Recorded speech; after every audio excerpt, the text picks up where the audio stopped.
Usa ka pagtuo, usa ka tingog, usa ka katawhan.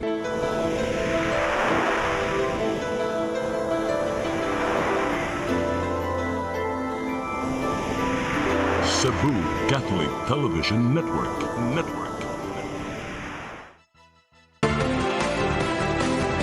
Uluhan sa mga balita sa Sayri 47.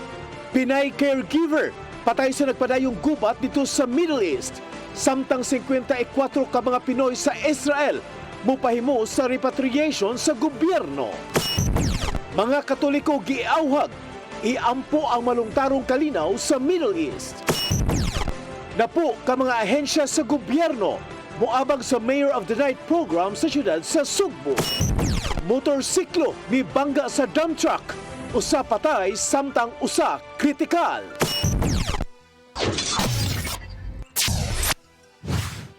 Sugbo, Kabisayan ug Mindanao, Pilipinas ug katawhan kutos maabot atong Sibya sa tibuok kalibutan maayong hapon. Live kita karon sa CCTN Channel 47 ug kini ang tulumanon sa nag-unang kasayuran nga angay natong masayran. Ako si Dennis Tabar. Tulumanon sa patas ng mga balita o opinyon. Ako si Danica Cabalias Tikling. Kini ang Sayri 47.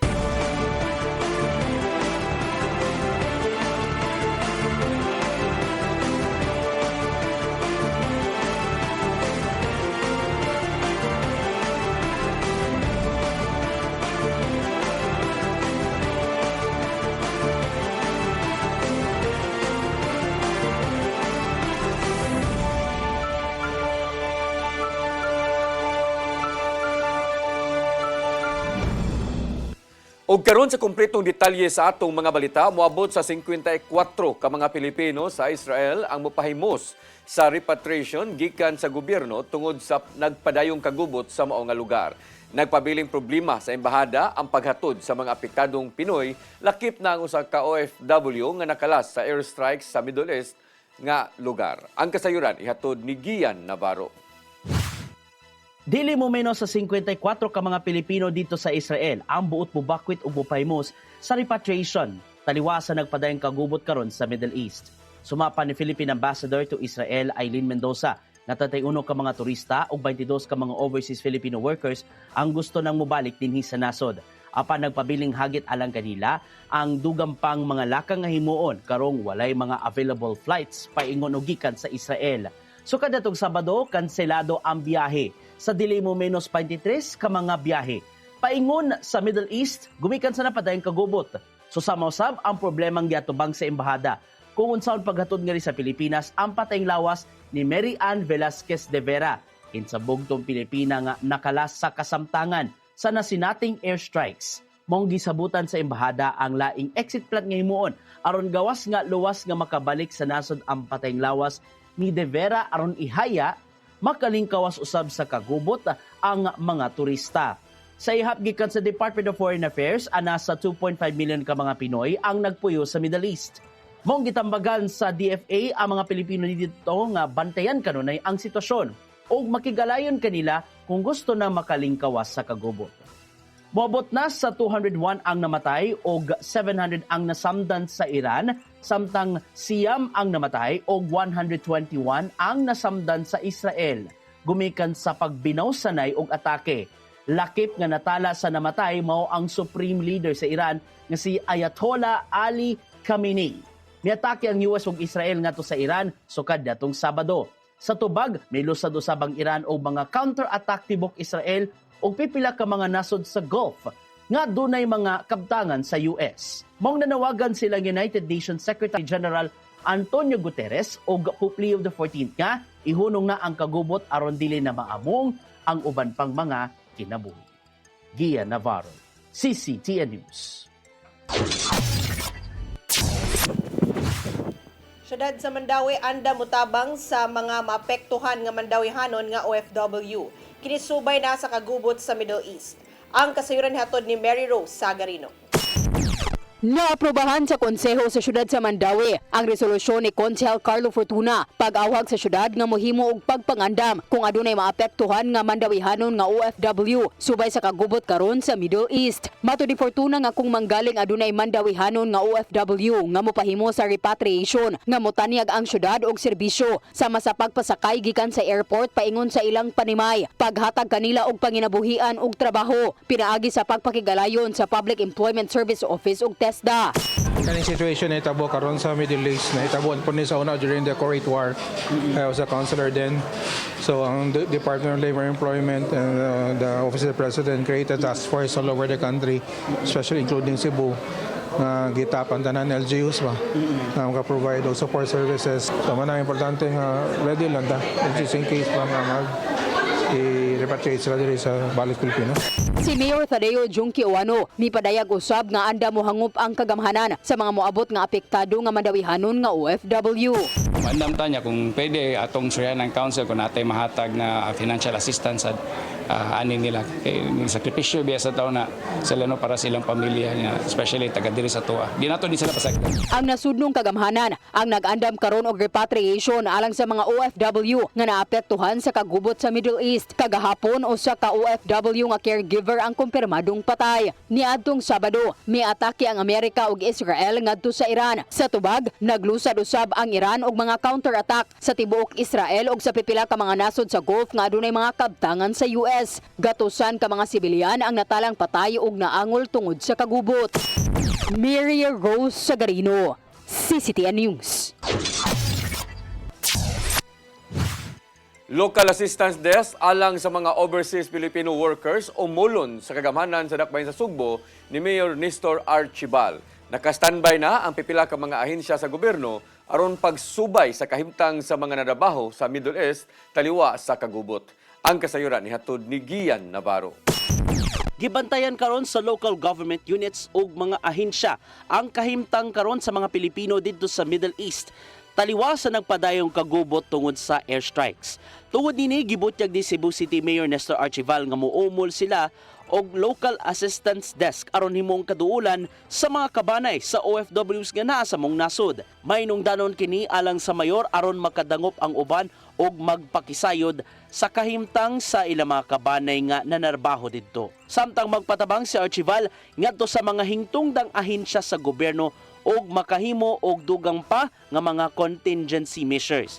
Gikan kini sa pagsalbar sa mga Sugboanong buot nga makalingkawas sa kagubot og paghatag og igong tabang ngadto sa mga apektado. The city government of Cebu stands ready to work closely with the national government to ensure that our constituents abroad are protected and that their families here at home receive timely support and accurate information.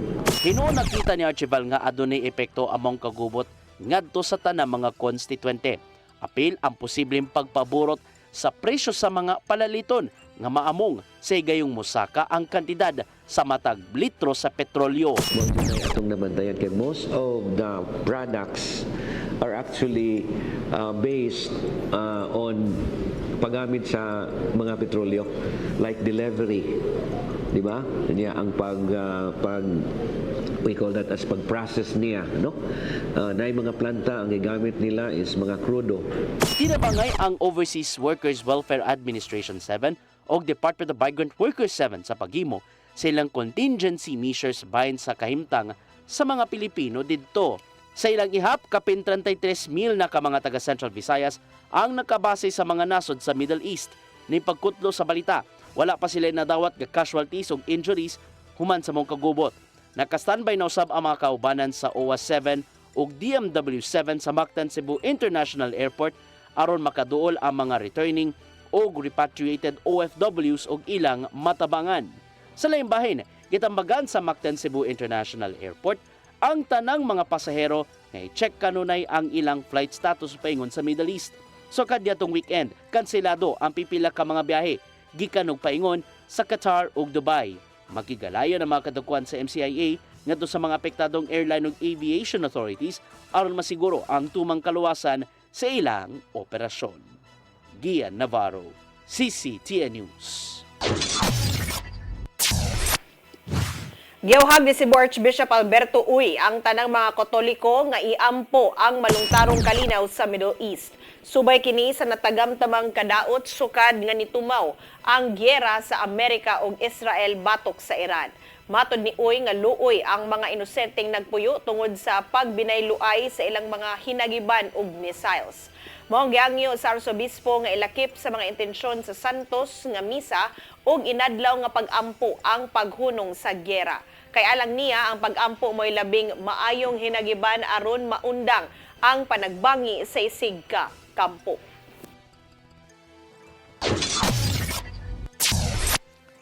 Sa laing balita, curfew sa mga minor de edad sa dakbayan sa Mandawi ipasayo. Samtang nakigtigom ang syudad sa mga fraternity o mga gang diha sa syudad. Ang kasayuran ihatod ni Mary Rose Sagarino.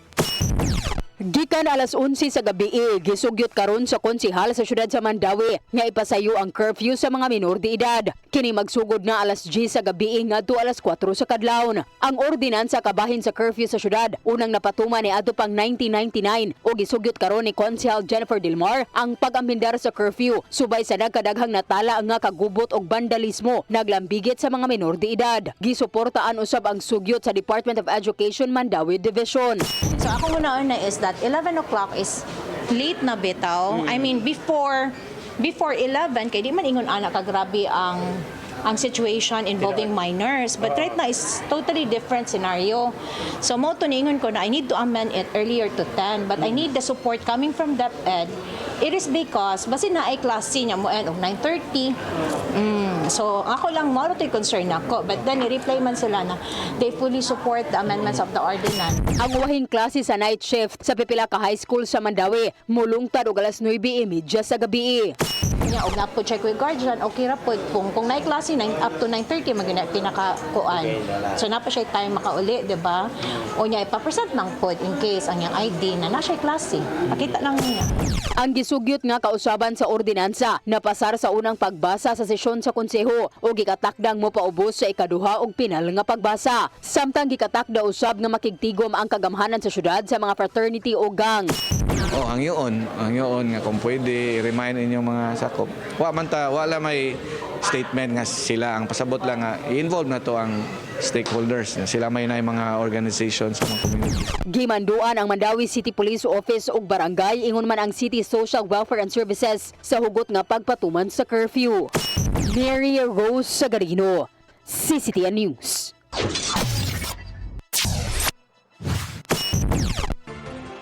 Musunod, napo ka mga ahensya sa gobyerno moabag sa Mayor of the Night program sa syudad sa Sugbo. Kana og daghan pa mga balita sa pagbalik sa Sayre 47.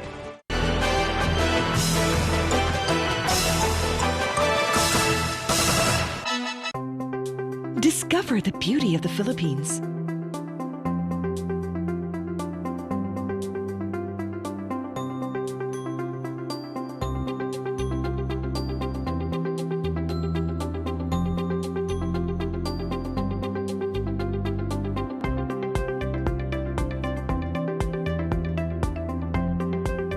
With Philippine Airlines, the country's flag carrier.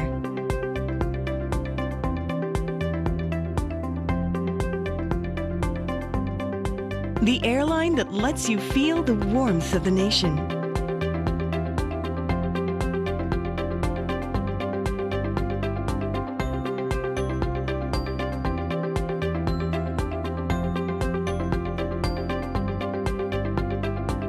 Mabuhay!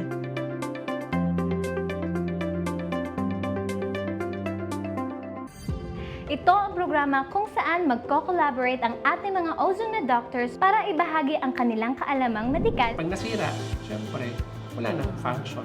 Yun ang, doon pumapasok yung mga, ano yung action ng ozone therapy. The blood carries that oxygen. Matag episode, among ipaambit ninyo ang mga healing testimonies. Hindi na ako makapagtrabaho, hindi na ako, talagang wala na, kaiga na lang ako. Dahil sa ozone therapy, gumaling ako. This is your path to a new start. Ozomed Wellness Clinic New Start. Mapapanood every Saturday 8 to 9 a.m. Og ang replay airing matag Miyerkules, 1:00 hangtod 2:00 sa hapon.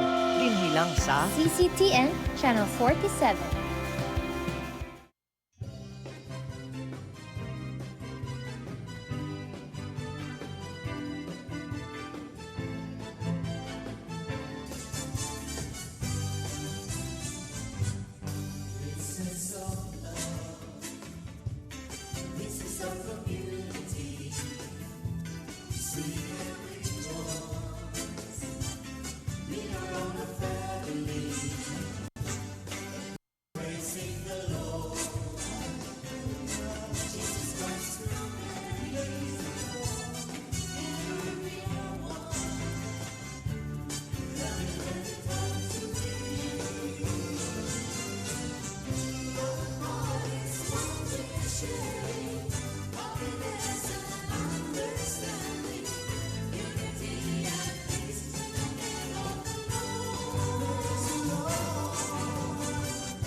I am the God that healeth thee.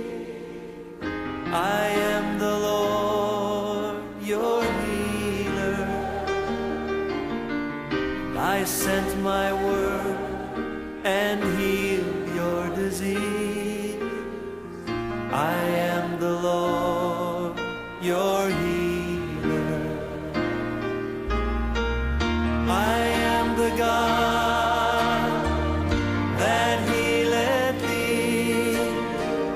I am the Lord, your healer.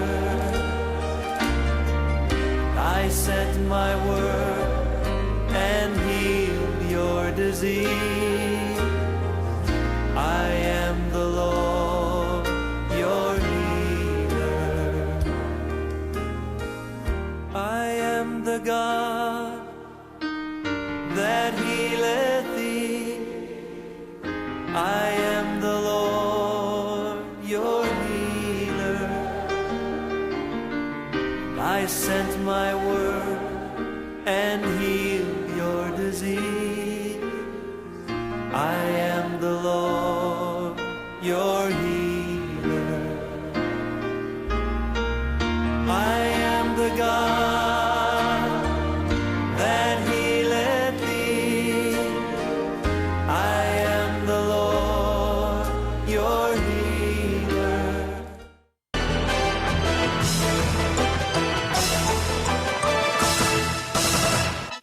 Balik sa ato mga balita na po ka mga ahensya sa gobyerno moabag sa himuon nga Mayor of the Night nga programa sa kagamhanan sa dakbayan sa Sugbo. Lauman nga sugdan ning buwana ang 24/7 nga government service hub aron matabangan ang tanan nga mga trabahante.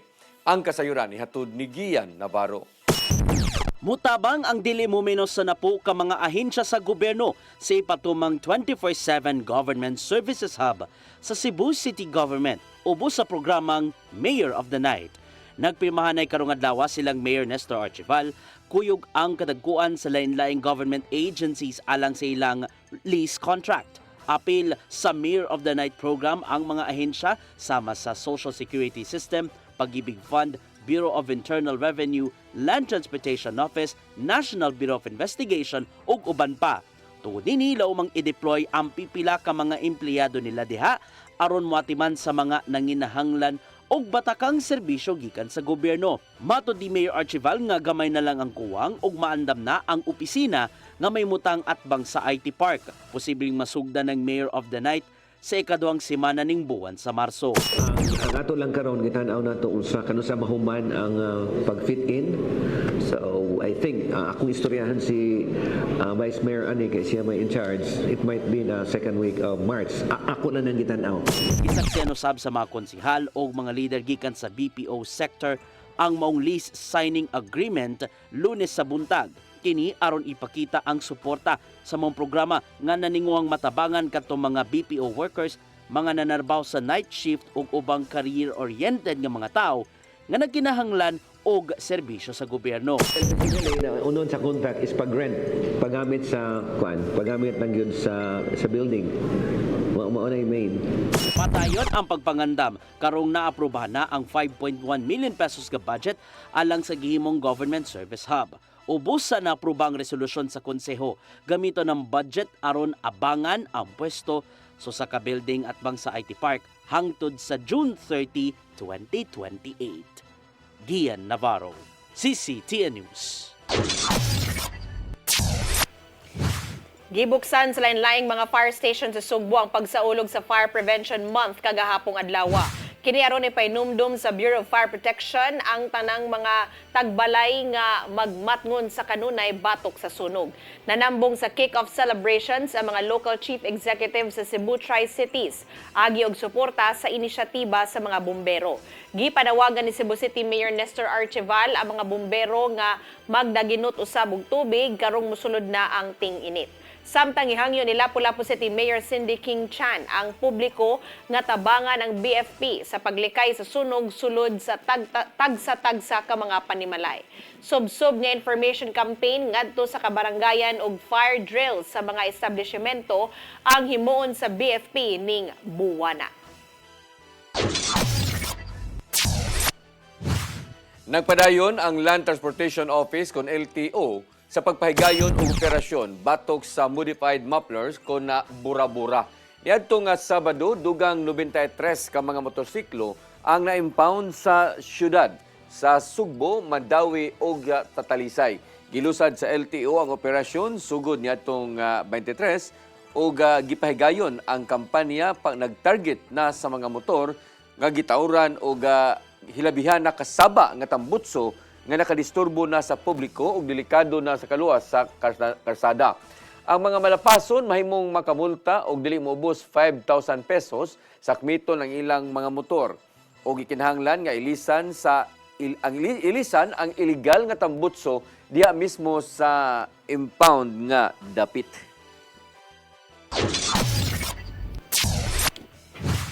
Habal-habal driver nga taga-syudad sa Talisay na bypass sa Philippine Drug Enforcement Agency 7 ug kapulisan sa Dakbayan sa Lapu-Lapu. Nakuhaan og 1 ka kilo sa gituang shabu nga gisulod sa box. Ang kasayuran nihatod ni Arnold Bustamante.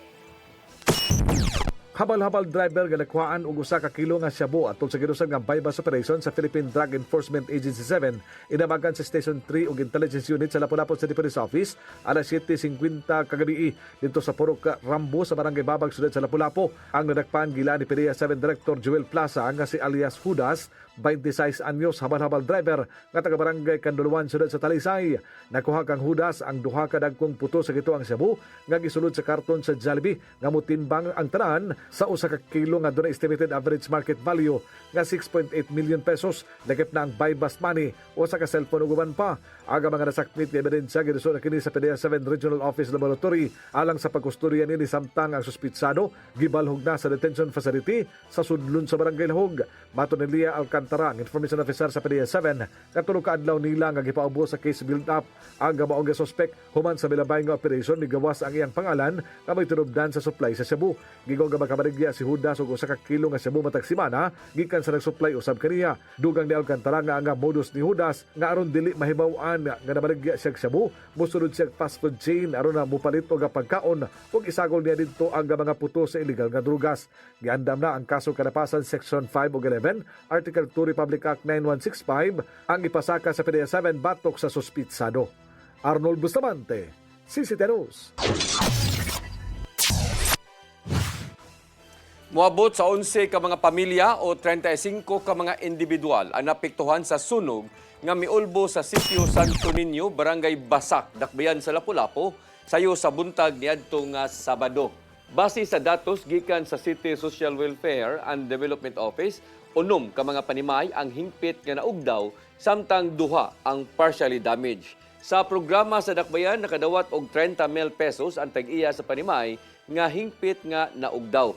15,000 usab alang sa partially damaged nga panimay, samtang 8,000 pesos ang mga sharer. Padayon pa nga gisusi sa kabumbiruhan ang hinungdan, lakip na ang mga report kabahin sa faulty electrical wiring.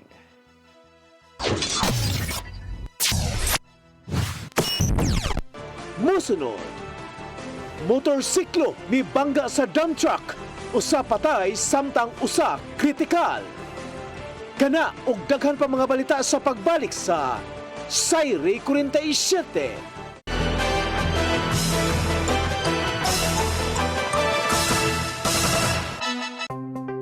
Discover the beauty of the Philippines.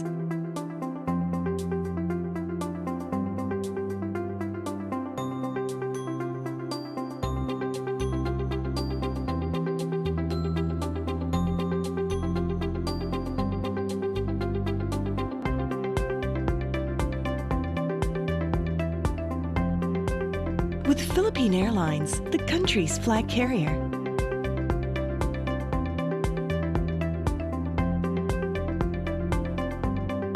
The airline that lets you feel the warmth of the nation.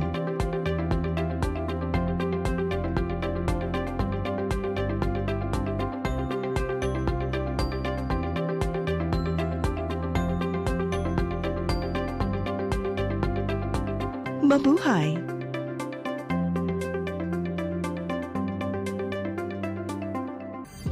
Ito ang programa kung saan magko-collaborate ang ating mga ozone na doctors para ibahagi ang kanilang kaalamang medikal. Pag nasira, syempre, wala nang function. Doon pumapasok yung mga, ano yung action ng ozone therapy. The blood carries that oxygen. Matag episode, among ipaambit ninyo ang mga healing testimonies. Hindi na ako makapagtrabaho, hindi na ako... wala na, kaiga na lang ako. Dahil sa ozone therapy, gumaling ako. This is your path to a new start. Ozomed Wellness Clinic New Start. Mapapanood every Saturday 8 to 9 a.m. Og ang replay airing matag Miyerkules, 1:00 hangtod 2:00 sa hapon. Dinhi lang sa CCTN Channel 47.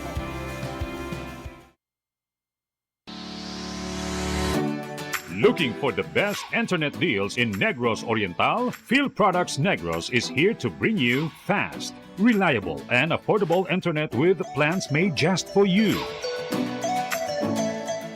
For as low as 899 pesos per month, enjoy speeds of 50 Mbps, perfect for streaming, working, or studying from home. Need more speed? No problem. Get 100 Mbps for just 1,199 pesos. 150 Mbps for only 1,499 pesos, or our fastest plan, 400 Mbps for just 2,399 pesos per month. Plus, you can add over 100 cable TV channels to your internet plan for just an additional 100 pesos per month. That's entertainment and lightning fast internet all in one. Enjoy no installation fees and start today with a 1,000 peso customer deposit. Call us now or visit our website to sign up with the Field Products Negros. You get internet that's affordable, reliable, and local.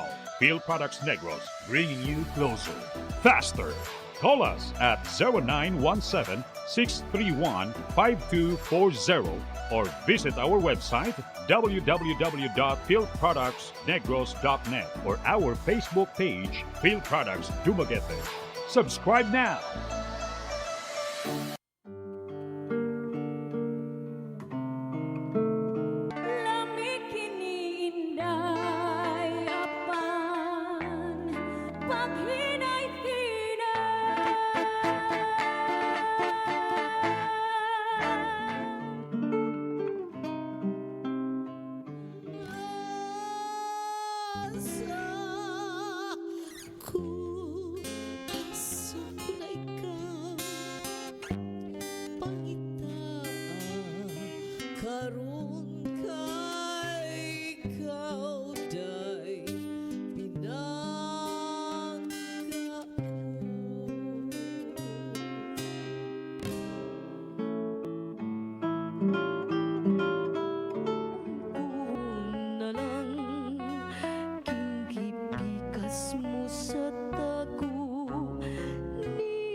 Hapon nga tigulang og hubakon, sugot siya kay iya lang hok-hokon, og iya lang oto-otoon.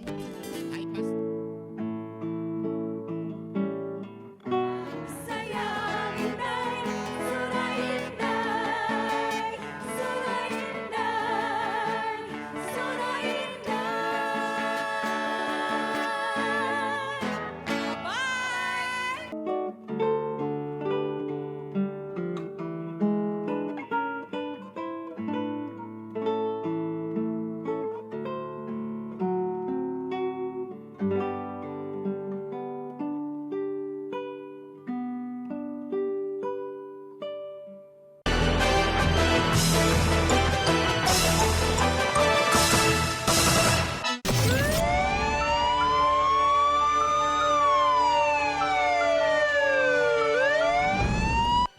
Balik sa ato mga balita, driver sa motorsiklo patay samtang kritikal ang angkas niini nga usa ka babay human kini nabangga sa dump truck diha sa National Highway sa barangay Tungkop, lungsod sa Mindanilla. Ang kasayuran ihatod ni Arnold Bustamante. Patay ang usa ka 57 anyos nga driver sa motorsiklo samtang tanandugon ang iyang angkas human mibangga sa dump truck nga miliko naon padung sa Wangabahin sa National Highway sa barangay Tungkop lungsod sa Minglanilla alas 12:33 kagahapon sa kadlawon. Aga nakalas gilangan si Arnulfo Mangyao, 57 anyos taga barangay Napu, siyudad sa Karkar, samtang ang iyang angkas nga naangol mao si Cristina Luzon, 45 anyos, taga Sitio Nangka, barangay Duguan, lungsod sa Sibunga. Sa investigasyon sa Minglanilla Municipal Police Station, base sa kuha sa CCTV camera sa dapit nga nagdagan sa susamang direksyon paingon sa Talisay City ang motor ug ang dump truck. Apan pag-abot sa mga lugar, mihunong ang dump truck nga gimaniho ni Huiner Abindan, 43 anyos, taga barangay Tuyan, Sud sa Naga, aron muliko paingon sa barangay Road sa Tunghaan. Ang motorsiklo nga nagsunod nga gihulagway nga kusog ang dagan, mibangga ni saluyo nga bahin sa dump truck tungod sa kakusog sa impact aga duha pulos na bunal sa karsada nga wala na maglihok. Dali nga meresponde aga mga personnel sa Minglanilla Responders Team o gidala mga biktima sa Minglanilla District Hospital. Apan si Mangyao gideklara kini nga dead on arrival alaonan tak na sa kadlawon ni Dr. Jonirson Yabi, samtang ang angkas niini ang padayon pa nga giatiman nga gihulagway nga talandugon tungod sa dakong karaot sa lawas ug ulo niini.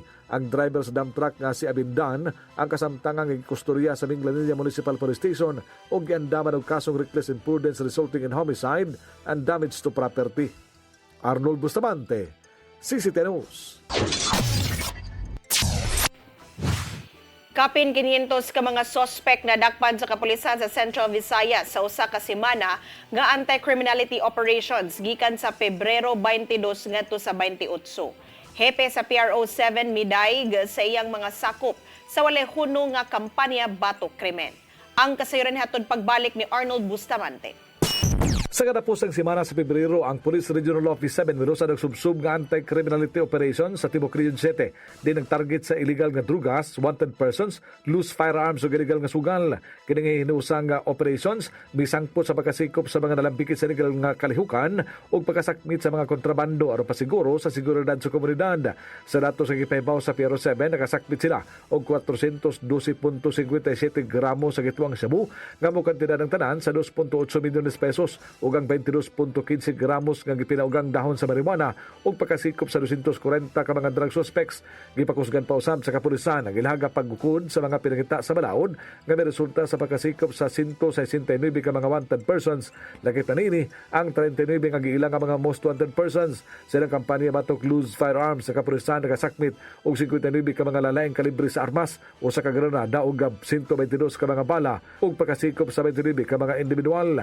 Gipalambo pa sa PRO 7 ang ilang plan katok operations din katong dunay mga ilehitimo nga gun holders nga wala makarinyo sa laga mga lisensya. Ilang gihangyo nga itahan lang una ang ilang mga armas nga mabot sa 15 samtang wala pa kini marinyo. Gawas dinhi gitarget usab sa kapulisan ang illegal gambling nga usa sa mga gimando ni Police Brigadier General Rodrigo Maranan, ang hepe sa kapulisan sa Central Visayas. Din 72 ka mga suguro lang ilang napusasan ug pagkasakmit sa 9,000 pesos nga kwarta sa sugal. Subling giawhag sa PRO 7 ang publiko nga padayon sa ilahang pagbantay sa lang tagstag sa mga lugar ug makigalayon dayon sa mga tunugyanan sa balaod pinagi sa pag-report kung dunay mabantayan nga illegal nga kalihukan silang dapit. Ang tumong og tuyo ni Sigo ni Maranan aron nga magpabilin ang kahusay kalinaw sa matag lokalidad sa Timog Central Visayas. Arnold Bustamante, CCTV News. Nakita sa House Committee on Justice nga sufficient inform ang duha ka mga impeachment complaint batok ni Vice Presidente Sara Duterte. Atol kini sa committee hearing karong adlaw ug nakita sa mga sakop nga nisunod sa 1-year bar nga ruling ang ikatulo ug ikaapat nga impeachment complaints nga giendorso sa pipila ka mga kongresista. Tungod niini nahukman nila nga ipadaplin ang maong mga reklamo gikan sa Makabayan Coalition nga giduso usab niadtong Pebrero 2 tungod sa kalapasan usab sa 1-year ban nga on 1-year bar rule. Gipasinginlan nila ni Duterte ang giingong paggamagama og mga liquidation reports bahin sa paggamit sa confidential funds o naghulagway sa pamilya nilang Presidente Bongbong Marcos Jr. og mga kaalyado niini. Muhimo og committee report ang House Justice Panel labot sa mao nga impeachment complaint una pa kini iduso sa plenaryo aron mabutaran sa mga kaubanang kongresista. Mo kadto naglangkob sa atong mga balita sa Sayri 47. Ako si Dennis Tamar. Ako si Danica Cabales Tekling. Hangtod ugma sa inyong paboritong tulumanon. Sayri 47.